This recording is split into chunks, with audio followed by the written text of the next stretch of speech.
В городской суд направлено уголовное дело, главными фигурантами которого стала группа людей, занимавшаяся продажей наркотических веществ в Якутске.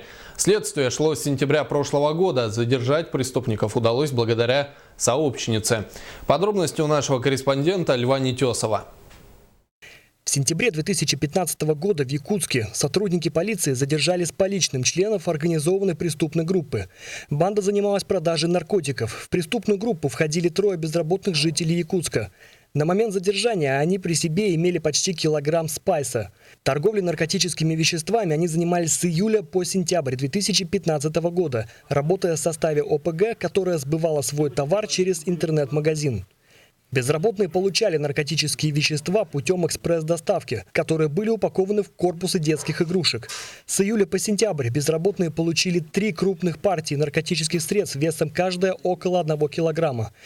Среди преступников была девушка, которая ранее привлекалась к уголовной ответственности за аналогичное преступление. При ее задержании у нее при себе находилась небольшая партия, в небольшом количестве, которую должна была она заложить в виде закладок в тайники в городе Якутске. И вот после этого уже было проведено задержание 2 иных участников и проведен обыск, где изъята крупная партия наркотических средств.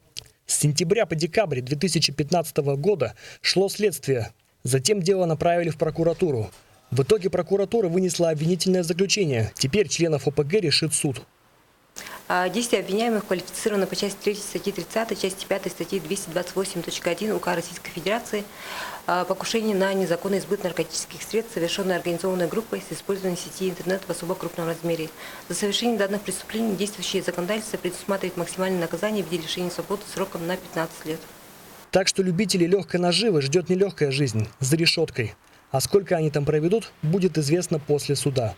Лев Нетесов, Василий Соловьев, НВК «Саха», Якутск.